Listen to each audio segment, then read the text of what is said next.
is Chiblizz The CrownHolder. Father, uh, radio mogul, personality, owner, artist, DJ. Shit, I put some hellified parties together. You know what I'm saying? I feel like I'm a man of the people for real, man. You know what I'm saying? I'm a mentor sometimes. Sometimes I'm a rock star. You know, it just depends on what day you catch me on, what time. Like, you know, I'm a little bit of everything. If I'm gonna be quite honest, man. Like, you know what I'm saying? So, shit. But for the most part, you know, what people know me as, you know, uh, I'm a well-rounded entertainer. I say that. Originally, it was WKKC 89.3. That's where I started out in college. Then came out Power 92, Joyce 102, Soul 106.3, AM 1590. Like the list goes on and on. A few internet stations, but as a kid, I used to be in the back seat of the car, and my mom would be playing the radio on the way to school, and I'd be listening to people like Doug Banks and First Lady, Crazy Howard McGee. Ooh. You know what I'm saying? Spank Boogie, Pink House, the Chocolate Jocks. Like, you know, just different. Yeah. What Mike Love and the Diz, Chocolate Jocks, I was coming out of college about that time. But just hearing them as a kid and hearing them like make people happy and turn up and play games and give away prizes, and even when people would call in sad or something like that, you know, they could just like relate to their problems. So I used to always be like, oh man, I could do that. You know what I'm saying? Like, that's dope. And long story short, graduate high school, I think I'm gonna go work. I'll go sign up to work at this factory. I'm there for about 2 months. This old dude walked up to me. He was like, why the fuck is you here? I was like, what are you talking about? I'm here getting some money. He was like, do you see anybody around here that look like you, young man? And I looked around and he's like, niggas like, man, go to school somewhere. Probably some of the dopest advice some motherfucker could have gave me, because guess what? 2 weeks later, I went and took my ass to Kennedy King College and just registered, started taking general courses. And before I knew it, tapped into their media program over there, radio, walked past, seen the radio station, the light bulb goes off. Here we are, 20-some years later. So it never, if I'm being quite honest, this was never my dream. I was just always the talent. I just wanted to show up, press the button, talk my shit, pop my shit, do live broadcasts. Like, I just wanted to be in it. This really fell in my lap. You know what I'm saying? Initially started off coming over, teaming up. Fat shots going out to Nino Coleon as one of the faces of the station.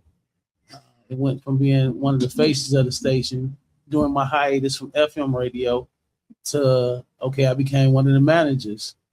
And then long story short, after that, I became an owner. You know what I'm saying? So really, when I say this part of the journey, I didn't choose this part of the journey. This part of the journey chose me. Mm-hmm. And, you know, but my knowledge from all over the years, when I was thinking like it was hard to like run a station, and not saying it's always easy, but, you know, I was being prepared the whole time.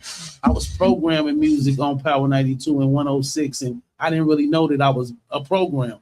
Mm-hmm. I didn't know that I was doing all the things that a music director does. I didn't know that me going out in the truck every day, oh, you're a marketing director. You do that. Like, you know what I'm saying? Sometimes you don't even realize you being trained for the job and you being trained for the job. So it's like when it did fall in my lap, I just applied everything I learned from FM radio. And that's how I run it, like an FM radio station. Katrina Lynn, big ups to Katrina Lynn. Started off as my intern, ended up as being like one of my consultants. She didn't book gigs for me, all that. I never forget, I was on a little break from radio. I got fired. And you know me, I'm trying to figure it out, you know what I'm saying, until the next radio blessing come along, but how I'm gonna get some money. And Katrina was like, well, one day she called me out the blue. She's like, Blizzy, you know, they hiring at the Illinois Media School. And I'm like, I'm not nobody's teacher. That was my first, you know. But again, you don't even know that you're being prepared the whole time. So, you know, I fought it for a little while. And then it was like, you got to make something happen. I called down there. They called me for an interview. I got all my resume and all that stuff. I go sit down with the guy. Say, can you start Monday? I'm nervous as shit, first and foremost, because I'm like, I don't know nothing about being a teacher, but I just get up there and start talking about my experiences in radio, along with their curriculum. And 13 years in that, I was able to do, instructing at Illinois Media School. That's dope. Teaching for After School Matters, Chicago State, and different things like that. So, again, you don't even know that you're being trained a lot of the time. I didn't know that I was being trained. I just knew that I was just doing what I love to do. And R. Kelly. My nigga. R. Kelly. Yeah. I was at this time, I was just the co-host, the sidekick to Trey the Chocolate Job. He was on Power 92. R. Kelly comes in. This is around the time of Thoya Throwing and all that. And when I say this was the livest 5 hours on radio I've ever had, we went on from like 7 to midnight. And from everything from taking phone calls to giving out prizes to making up songs on the radio. I still remember him in that time about Jambalaya, we on fire, you know what I'm saying? Just you had to be there for it. You feel me? So R. Kelly would probably be the latest interview I've ever done and participated in. Chief Keef was even interested too. We have Chief Keef, Jay-Z. Yeah. I mean, throw the names out. Dang, okay. Okay. You was in there interviewing. Waka Flocka, Yeah. 2 Chainz, Meek Mills, Crazy. Birdman. I produced for Roxy that was on 106 in Park when she was on the radio. I've been the producer sidekick for Frankie Robinson. I've been the co-host with DJ Ferris on the radio. It's a lot of people that just come around and don't really know a whole lot of that. You know what I'm saying? They just know what they see now. But man, I've had the opportunity to do some real shit out here. You know what I'm saying? Like even on the musical side, sharing stages with Lil Wayne, sharing stages with Juvenile, Rick Ross. The list goes on and on, man. I think it was around the time the first time I got fired from radio, because it's been a journey with that too. I actually ended up leaving Chicago because I'm just at that point I'm a little lost, so I'm trying to figure it out. You go from having the power to like, hey, you trying to get a security job. You feel me? They telling you like you overqualified because you Chiblizz. You just trying to put some food on the table. So I ended up leaving Chicago. I went to Atlanta for like maybe a year. And during that process, just started playing with names. And, before I knew it, man, by the time I came back, I was just calling myself the CrownHolder. Like I just adopted that moniker. And then I never forget, I was at a show one day, and Sinatra was the first person to say it. I walked up in the building. He was like, "What's up, CrownHolder?" That's when it stuck. It was like, damn. But that thing about writing music, performing music, always taking that gift to a whole nother level, that's gonna always be my first love. Definitely. Radio popped off first. I was doing music, radio popped off first, and it allowed me to do some great things with my music. Music is the love for real. Well, you do have an album coming out? Yeah, the Blizzard Factory is on the way. Hey, make some noise. Make some noise for the big So far, what is your mood right now of what you're listening to the most on that album?